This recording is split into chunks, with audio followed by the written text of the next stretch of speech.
Hello again, and welcome back to Procrastinator's Pit Stop. We have another amazing guest for you today. We have Barry LaBov. Barry is a two-time Entrepreneur of the Year recipient and the founder of the marketing firm LaBov, whose clientele includes renowned brands such as Macallan Scotch, Harley-Davidson, and even Audi.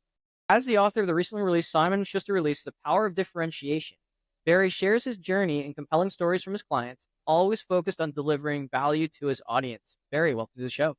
Hey, thank you, Chris. I am excited to be with you today. I've been putting it off for a while, but I'm here. Just joking. But no, I think it'll be great to have a discussion.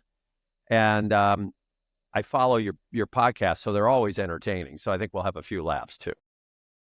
Well, that's the name of the game. Don't take everything so seriously because nobody gets out alive. Thank you, Too big Jim for that. Morrison. That's a Jim Morrison line. Yep, it sure is. It sure is. Before we dive into it, we do like to have an icebreaker on the show, and your question today is, which historical figure would you have dinner with? I would love to have sat down with Abraham Lincoln to learn what was the thinking behind him after he was elected, assembling a cabinet around him, people around him that included many of his fiercest rivals. I think it's fascinating. We talk about diversity today. Well, he literally lived diversity in many ways, of course, but he took it to a really interesting level as far as his leadership, having individuals who politically opposed him sitting right next to him at the table as they were discussing critical decisions for the nation and making decisions together. I love that answer, and it's true. It's very intriguing. Especially since it definitely goes against most of the most of the other actions that are on the same time for sure. So just jumping into it now. Could you give us a little bit about your background and your journey and sort of how you got to be to where you are today? Yeah, I'm primarily a person who loves to create. When it really comes down to it, I like to do things that haven't been done before. So as a young child, when I was, 9, 10 years old, I was playing clarinet and thought it was just not a cool instrument. So I learned how to play drums. Then I thought, I want to create songs. It's hard to create a song with a snare drum and a kick drum. That's just really hard. So I learned how to play keyboard. My dad taught me 3 different chords on an organ. And then at the age of 14, I assembled a 2-man rock band with my younger brother who played guitar. So I played drums, a little bit of keyboard with my right hand, sang lead, and wrote most of the songs. And my brother sang and played guitar. So that started me off on this bizarre and at times circuitous journey of creativity. And so through my teens, I played in rock bands, and into my mid-20s, uh, I became also very involved with starting a company that did audio recording and those nasty things called jingles. So at one point, I was doing jingles as well as was in a rock band. The rock band was on MTV. It was on the Billboard charts, so it did fairly well. And I went through a tragedy. My father passed away when he was 62 years old, and I was in my late 20s. And all of a sudden, Chris, it occurred to me, hey, you know what? You might not live forever. And right now, you got one foot in this tiny little company you're running and another foot in this tiny little band you got. Why don't you make a decision and move forward? And that's when I decided, and it surprised me, which sounds bizarre to say you surprise yourself, but it did. That's when I decided to pursue my business. And shortly after that, I started to branch out beyond audio and won Entrepreneur of the Year for the first time, and became an agency, a marketing agency. And fast forward to today, I have a book that recently was released on Simon & Schuster called The Power of Differentiation. And it's all about finding the uniqueness, the differentiation, the distinctiveness of your brand, whether you're a small business or a large one, and celebrating it with the right people, your employees first, and of course, your customers, and then the world. So that's what's brought me here today. Wow, that's it's a really amazing story, and I actually have I am curious a little bit. In your decision-making process between, when you were there at that crossroads, do you remember what the deciding factor was between, chasing, the rock star side versus chasing the business side?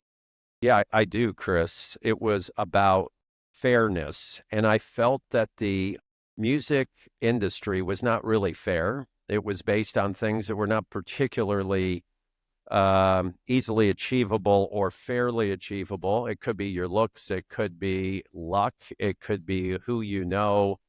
And I looked at running the company and I thought, if I run a company and I do a good job and I work with really good people, it's very probable that we will do well. And I thought, I kind of want that because the band was really a very, very difficult to figure out world and lifestyle. Because again, like I said, it's not based on achievement. It's based on, does somebody like this or not? It doesn't mean if you worked hard or not. Did somebody like it? Does somebody like the one person in your band? And I just thought it would be far more fair and achievable to focus on something that was legitimate, like, hey, let's do a good job for customers. Okay, that certainly makes sense. That makes sense. Thanks for sharing that. Just looking at over your life and all these different, I'm sure you've come across challenges, especially when it comes to writing a book. They say that that's 98% procrastination, 2% actual writing.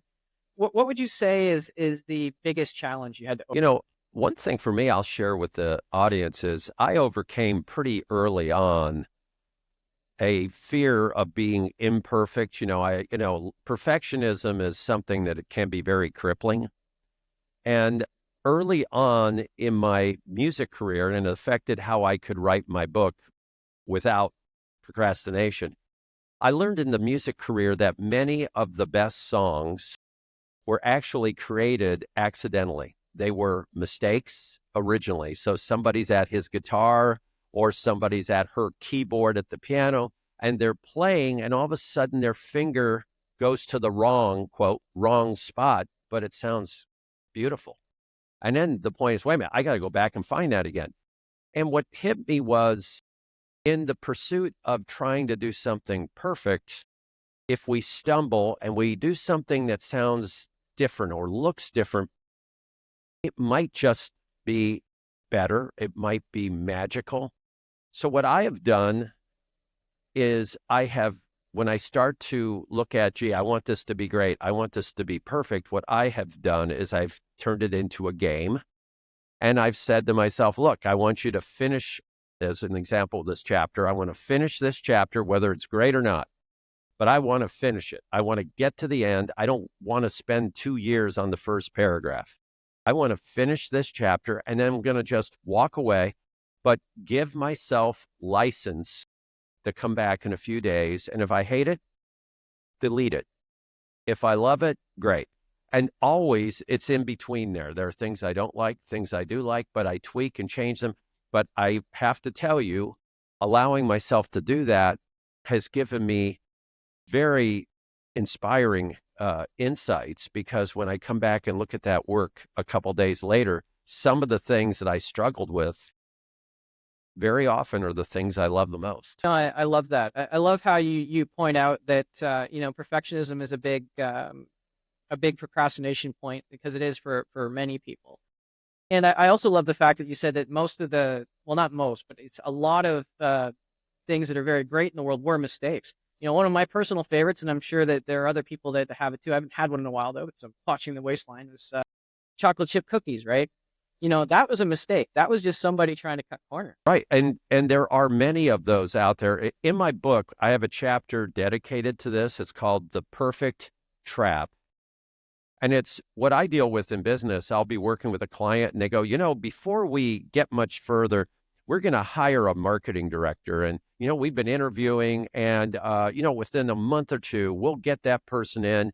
And then we're going to start doing great things. And I used to go along with it. And now, being old and not worried about what people think, I go, you know what? Here's reality. If it takes you a month to hire a person, good luck, because that's pretty quick. But it will take them 3 months to maybe a year to really understand what you're doing and really get moving. And then guess what? There's at least a 25% chance they will not like the job or you won't like the job they're doing, and they'll be gone. And as all of this nothingness is going on, where you're making no progress, you're not doing anything of value, the world is changing. You're losing opportunities. You're losing the chance to go make a few sales, even if it's not the perfect sales. You're losing all those things. And that if you wait that, let's say, year and you go, okay, let's get going with that project, you really have to start from scratch then because the world's changed anyway. So now you're going to go back to the drawing board. So I believe it's best to move forward using your discernment and your gut feeling and learning from others, but not waiting for that perfect moment. Because I'll have to tell you, Chris, I've been in business for 40 plus years. I have yet to see that perfect moment or that perfect person come into a company. No, and I mean, you're absolutely right. Seeing that perfect person come in or seeing that perfect set of, the only thing that we seem to get perfect is the perfect storm. How does that work? How does that work? Where we just spent like that whole dialogue. Oh, but it's okay. Nothing's ever going to be perfect. When you're talking about good things, but all of a sudden everything goes to hell, and you're saying, "Oh, it's the perfect storm." Well, you Uh, think about it with perfectionism. Who is the judge? If you're waiting for something to be perfect, are you saying you're going to judge that? Therefore, you're perfect? Or, I mean, you're judging perfection. And my point is, I know I'm not perfect. And I've been wrong many times where I thought something was a great idea and it turns out didn't turn out that way. And vice versa. Sometimes I go, I don't know if I like that thing. And it's amazing. And I many times will come around and go, you know what? I really think that's a great idea. So I think perfect is really a waste. God's perfect. I'll go along with that. But when we get past that, nothing's perfect. And so what? and in your opinion or your experience, when maybe when your clients have been dealing with maybe perfectionism. I mean, you work in advertising, Mhm. or maybe you're maybe even yourself.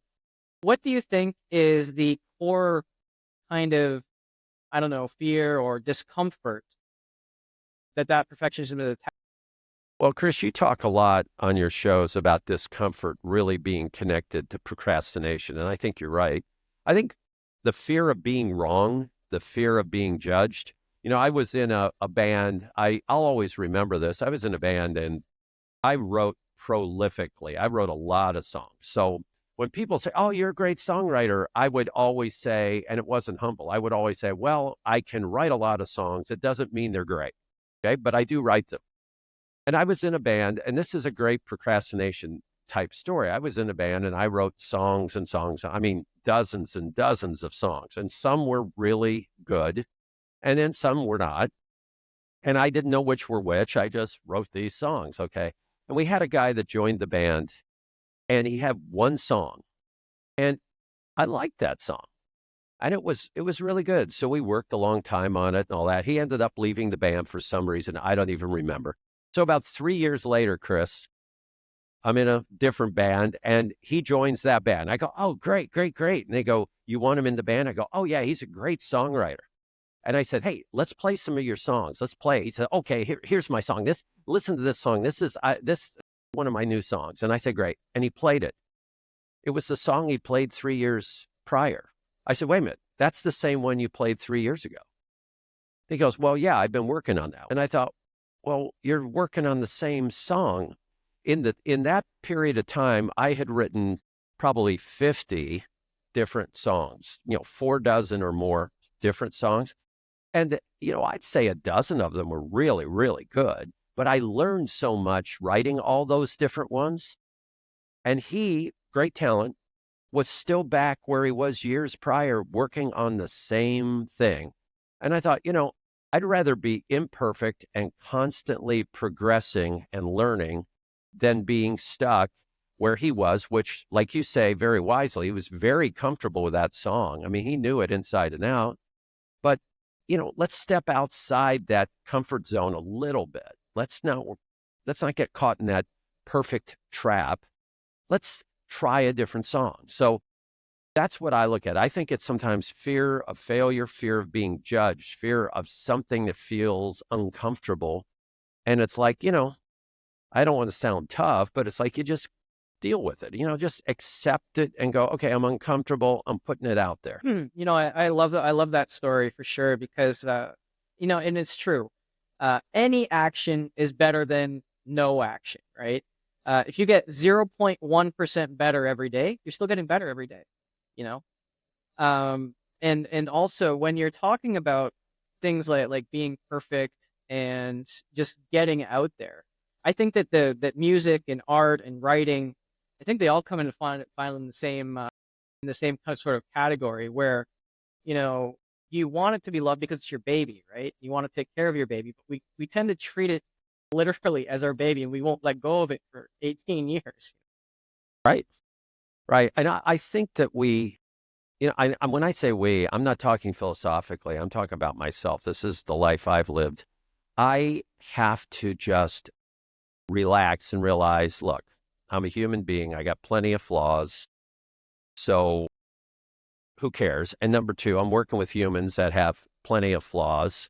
And I would rather relax a little bit and just say, look, I will give myself permission to fall short, to fail, as long as I'm doing my sincere best at trying to achieve something. So if I'm trying to write a book, the first versions of my book, Chris, were written prior to COVID. So I wrote the book. So this is a very anti-procrastination statement. I wrote my book in about 3 months, which is, for 200 words and 50,000, I'm sorry, 200 pages, 50,000 words. That's pretty fast. Now, what happened was, and I thought it was pretty good, but I wasn't ready to publish it.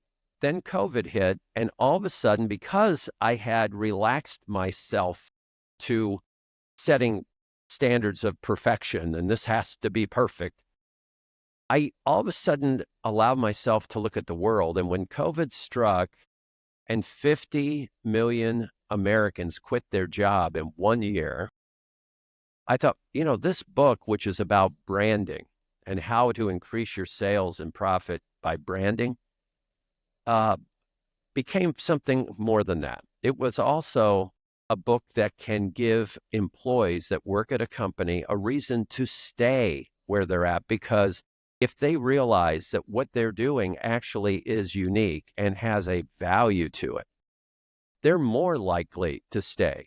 And I looked at those 50 million people walking out of their jobs, and I didn't blame them for it. It's like they're walking out, they're just doing the same thing everybody else does, and it doesn't matter.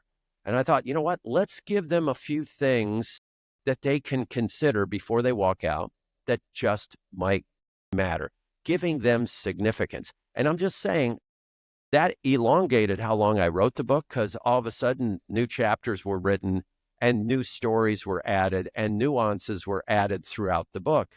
But it allowed me, because I wasn't pressuring myself for perfection, it allowed me to say, you know what? I thought my baby was pretty, but now I realize let's have the baby grow up and do a few other things before we release her to the world. I love those points that you hit there. Specifically, I love the purpose and significance item is because that is it's such a big part of just not doing anything or just general life satisfaction. I mean, if you don't know why you're doing something, your cost is very high. I'm not speaking monetary cost. I'm speaking about those soul sucking, what they call the soul sucking jobs, right? And those soul sucking jobs are either because you're really not aligned with what the company's doing in the first place, which happens quite a bit. But more commonly, it's because you don't understand the value behind what you're doing. You're answering maybe 100 phone calls a day, or you're doing 50 sales calls a day. But what does that mean? Like, what does that mean to the end consumer? What does that mean for the company? So I like the fact that you go back and you look. Yeah, I think we got to realize that leaders, some people say, okay, who's the audience for your book? And I say, oh, that's easy. Leaders, whether they have a title or not. There's a wonderful podcaster coach, Latasha Nelson, and she has this term. Do you know Latasha? I don't know if you know her, but she has this great term about leaders that are title free. They're title free leaders. And I think of that like cage-free chicken or something. I just think it's crazy. And but title-free leaders. And to me, whether we have the title or not, if we lead in any way, shape, or form, it's up to us to confirm with the others we're with that, hey, we're doing something important. And, that stops those soul sucking jobs from existing because all of a sudden you go, hey, Chris, I know the boss is kind of a jerk, but we are saving lives here because we're doing such and such. And you know that we are helping people out there. And at worst case, it means Chris and Barry are doing a better job on the line as we're manufacturing or putting something together. I mean, that alone is better. So when we go out and we, talk to each other after work, we're at least feeling like we're bringing some sort of positive into the world. No, for sure. And I mean, I think that's the key word, something positive, right? Because at our core, one of the five basic needs of every person is to feel purposeful, right? But I do like to go back and just give a little aside on that and just say that, sometimes we have gaps, sometimes we don't do anything. And I mean, that's fine too. We're human beings, we're not human doing, which is why it's so important for us to have purpose to what we're doing because we're already going against what we are, right? I think that's great. That's great insight. And I just wanted to follow back up here as well. So you've worked with a lot of companies, you've worked with a lot of different clients. Um, what did you like the most about what you did for them? What I look for is clients that have a certain psychographic, meaning a certain mindset. So yes, we work with very large clients, Audi and McAllen and Harley Davidson, great, great companies. But we work with small companies too. A company called Strataflow, a company called Betts Components. They're fantastic. So what I look for, Chris, is the mindset of that client that we may be working with. Are they hungry to grow? Are they humble? Are they willing to listen to new ideas? Are they searching for ideas and are they vulnerable? Are they willing to roll their sleeves up and be open about stuff? Hey, we're a little short on this and that, but we really do this and that, and we're willing to work with you guys, that kind of thing. I look for that. And when I can find a client that is imperfect, just like we are, and they're going, you know what? I want to make some progress. I don't even know exactly what it is, but I'd love you guys to help us.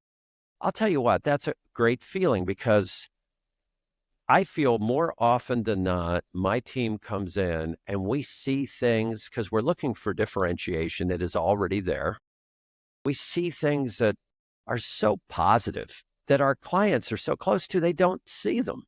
And we're going, but wait a minute, look what you're doing here. Look how great this is. You've got to stop. You've got to honor what you're doing. You've got to be able to celebrate this. So I love the feeling that I am kind of like an explorer. I'm not creating what I find. I am discovering it. And it's right there. And it's real, it's palpable. It's meaningful. That's the thing I love. And when we have that nice combination of a client that says, hey, I'm vulnerable, I'm ready to jump in, and we're able to get access and we can find some of those special things, to me, that's where the magic happens. I love that. I love that. That's how you work with clients, and I mean, it's very true.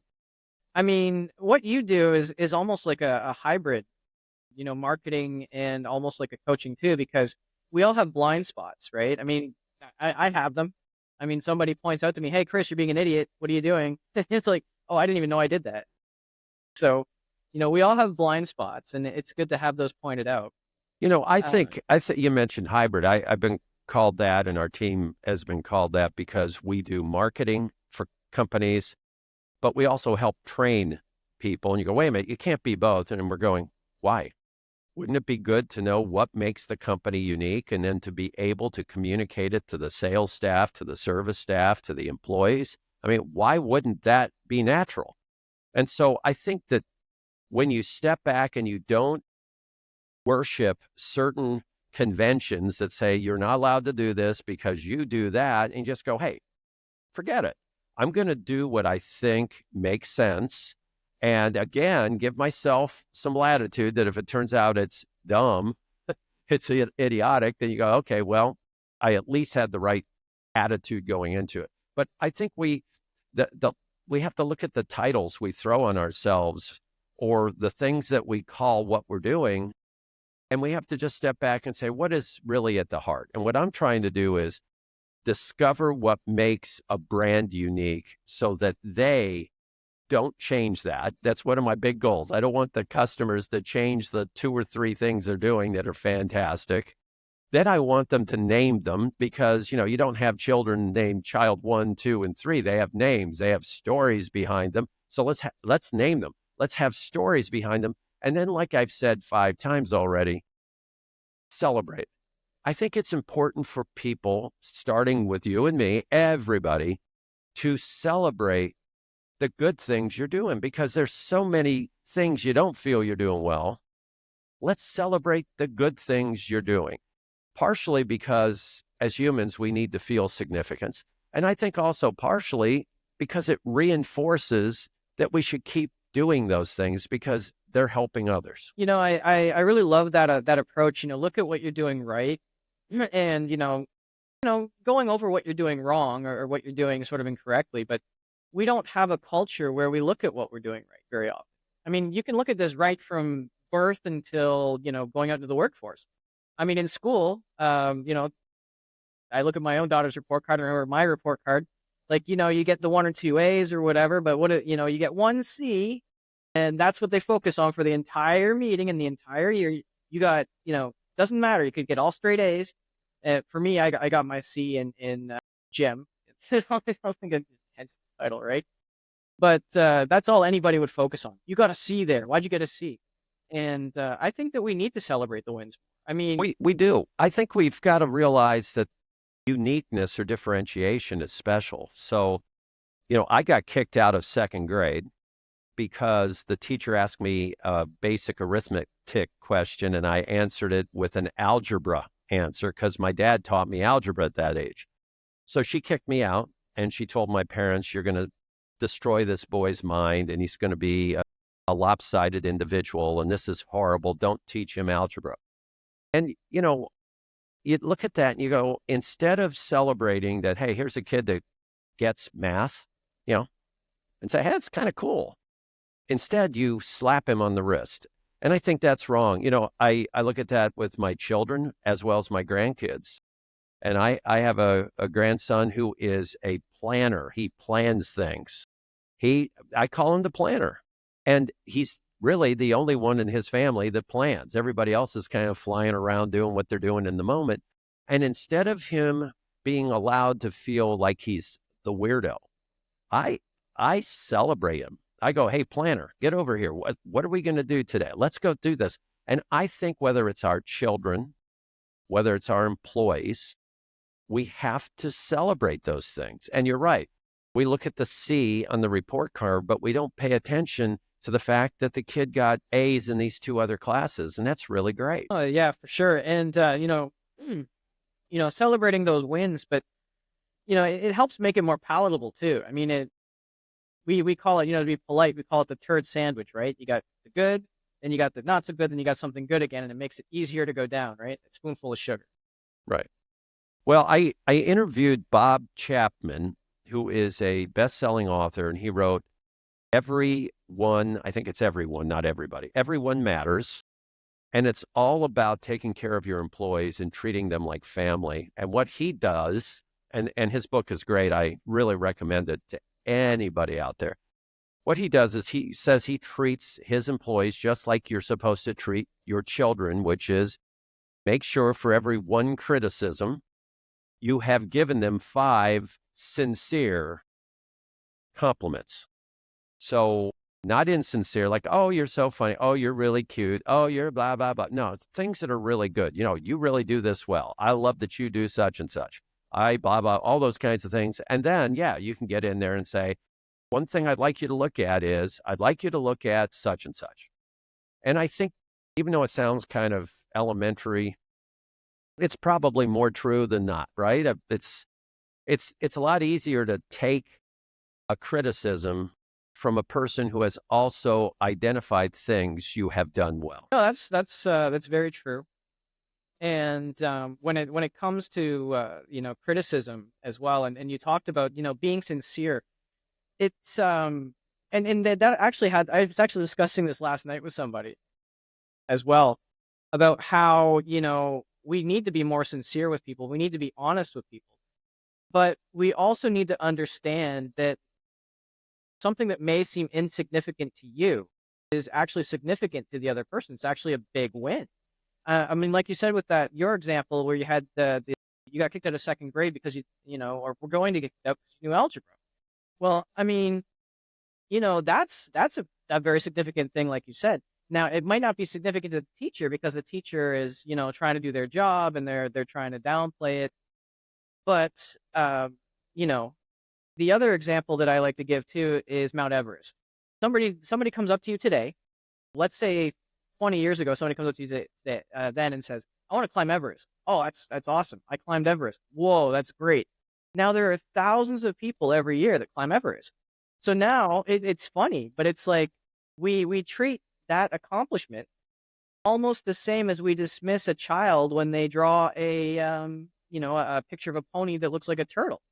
And I think I think we have to stop doing that because one, it's a big thing. It's not diminished by the fact that thousands of people have done it.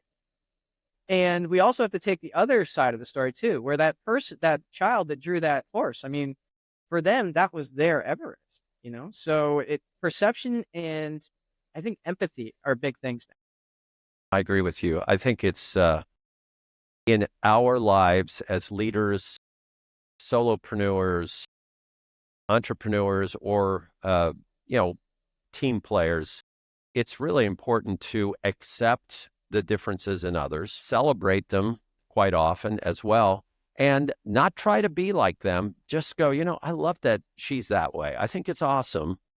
Accept it, see the beauty in it, and also at the same time realize you're different and don't try to be them.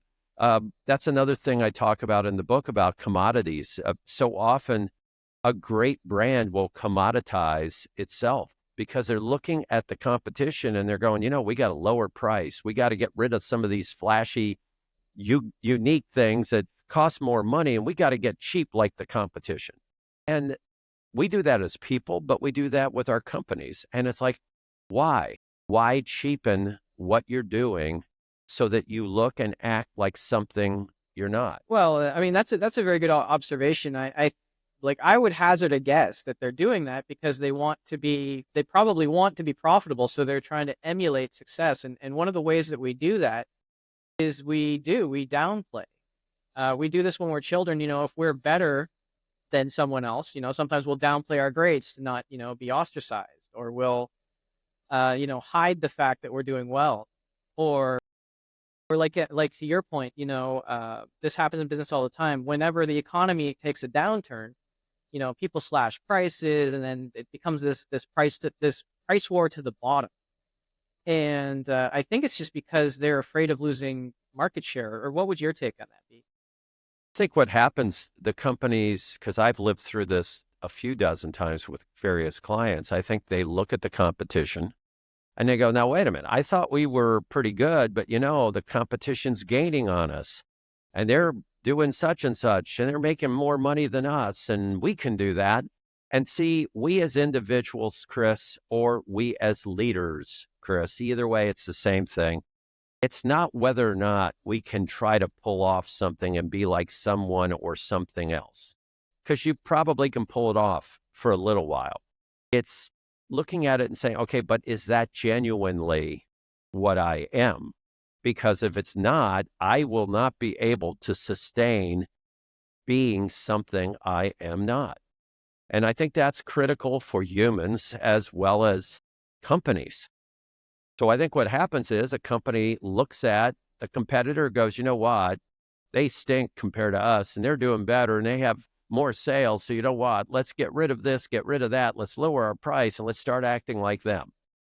And you think, oh, I can do that. Well, maybe you cannot do that. Maybe it's not in you. And maybe you wake up every morning going, oh, crap, I got to go through this. And then the other thing we have to keep in mind for those of us who run companies is you got to be smart and realize your employees are pretty darn brilliant. And they're going to see if you're decontenting, as the term is, meaning taking good things off of your product and turning it into something far less, your employees will notice. And all of a sudden, you have to realize they're going to ask a question, which is, why should I care? You know, we're just faded glory. We used to be great, but boy, we aren't anymore. So why should I worry about doing a great job? Why should I worry about the quality of what's going out the door? And all of a sudden, you said a race to the bottom. It is. It's like a landslide. Everything's just going down the cliff, and you're going, oh my God. And it's really hard to stop a landslide. So the best thing to do is don't let it happen. Yeah, I love that. And actually, one company that comes to mind that that hasn't sort of bowed to that sort of I guess mentality, I guess would be Apple. I mean, Mhm. I'm not an Apple fan, but I mean they are way more expensive than the other products out there. But they also have their their value added services, and they have their value in their support. So I mean, they decided that they were just going to do that, right? And they've done really well for a long time. Well, they've done a number of things that are smart. So, if I ask somebody, have you ever owned an MP3 player? Most people go, no, I've never owned that. If I ask, have you ever owned an iPod? They go, oh, yeah, I've owned an iPod. Do you own a tablet? No, no. Do you own an iPad? Oh, yeah, I own an iPad. And so what's interesting with Apple is they have created products that are unique. They have a unique experience to them, but they have named them. They've given them a personality. And when you do that, you become more valuable. Sometimes I'll do a presentation and I'll say, okay, everybody, let's pretend you're going to go buy a company. What is a company that makes electronics worth? What's it worth? And some smart person in the room will say, well, it depends on their sales, their profit, the equipment that they have in their factory, all those things. And I said, okay, great. So let's say there's a multiple of, you know, 7 times X of what their profit is. And you say, okay, great. And you add up what the factory's worth. And they go, okay, so let's say it's worth $30 million. You go, okay. Now, what if you then found out that company was Apple and it had all the products, the iPad, the iPhone, the MacBook Pro, etc. What's the value? And they go, oh my God, it's worth billions. I go, why? It's the same company. You were adding up certain things. And they go, yeah, but they've got this and this and this and that. That's what's important about identifying your uniqueness and naming it and celebrating it. And what you said about Apple is very accurate.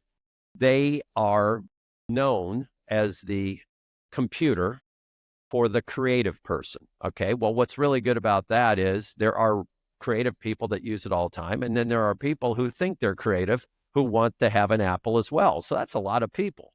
Uh, it's a great thing. Now, if Apple said, hey, by the way, we are creating our new products so that accountants will love them. And if they decontented and they got rid of some of the software that's available and some of the really cool creative apps that they have, and they became perfect for accountants, they would end up losing the entire market that they've owned for decades, which is the creative person. So that's what they're doing. And by the way, when you own that market, Chris, you can charge a premium and then you make profit. And then your people have pride. And then you get to invest in new, cooler products because you're making money and can afford it. Yeah, I love that. I love this this back and forth we've been having, and it's been really enlightening. I see we are coming up a little bit up on the time here. I did want to ask you, was there anything that you felt I should have asked, or anything that we should have covered that maybe we didn't cover just now? I think you've done a great job. This has been a conversation. And I think we covered perfectionism, procrastination, branding, dealing with commodities and not becoming a commodity. I think we've done really well. I think the thing that I would suggest as a thought is that for people to realize that our words are very important. So one thing to keep in mind as we describe what we do and who we are, let's challenge ourselves to use language that's a little less common than we normally hear. So if somebody says, I deliver value and price and solutions and service, well, almost every other person or company out there does it because, Chris, there are 200,000 words in the English language. So let's choose our words carefully. That's why my book is called The Power of Differentiation. Now, differentiation is 6 syllables and 15 letters, and half the podcast hosts I work with cannot even pronounce the book. But it is a unique word. It's unique, and it says something. I believe we have to look at the words we use to describe what we do just as carefully as we choose what we do. You are very right about that. Words have a lot of power, and if people don't believe, I know as kids we heard that a lot, right? Sticks and stones may break my bones, words will never hurt me. Well, that's not entirely true. No, it's not. Words create worlds. I love that saying. Words create worlds, and we have to realize that. And that's with the people we work with, the words we use, if we label a person, if we diminish them. But it's also as we describe what we do. Am I a full service agency that provides solutions? And I'm going, wake me up when you're done describing it. Or can I say, look, my company focuses on one word, differentiation. And you go, okay. And that to me is very, very important. And by the way, I urge clients and leaders to really focus on those very few words that describe themselves. And here's a gift to all of us out there that deal with procrastination, and that is give yourself a little bit of latitude. Come up with the 2 or 3 unique terms or words that describe you and give them a chance to live and breathe. And if in a few weeks, few months, you go, you know what, that one word doesn't mean anything, change it. Quick story. One of my clients had us work with them on their core values. And I thought, okay, this is going to be boring. It's going to be, honesty, integrity, truth, that kind of stuff that everybody says. But they had a word that I loved, and it was rigor, RIGOR, rigor. And I thought, rigor, it's like the determination to do something the right way, and I thought, oh my gosh, I love that. And to me, that's what we have to search for. Are we about rigor or are we about solutions? And if it's solutions, there are a million other companies in line saying it. If you're the rigor company, you're probably alone in that line. And if rigor means something to the client you're talking to, you've struck gold. So I think words are very important. That would be my one thing and we just discussed it, but the one thing I would share with the audience. That was a really powerful one to sort of wrap things up here. Just before we go, what is the best way for our audience to get in touch with you, ask questions, or pick up the book? There are a couple things they can do. They can go to Amazon and buy the book. It's called The Power of Differentiation. As a gift to anybody that's listening to this podcast, you can go to my website, which is barrylabov.com. And there will be a button on there that will allow you to get the book for free. We'll ship it to you. We'll charge shipping and handling, but we'll send the hardcover book to you with an inscription. And it'll be thanking you for listening to the show. So I think if nothing else, you can get the book for free, or you can go on Amazon, get it delivered tomorrow. Well, you know what? That is a very generous offer. I'd encourage all our listeners to go ahead and take you up on that offer. And don't worry, we will be putting that in the show notes for you so that you don't have to grab a pen and paper right now and try to figure out what we just said. So once again, thank you so much for being on the show, Barry. It was great. I think we had a good conversation, and big thank you to all our listeners for tuning in. And just remember, if you can't find that inspiration or motivation for yourself today, then maybe just go ahead and be that inspiration or motivation for someone else. and we'll see you again next time.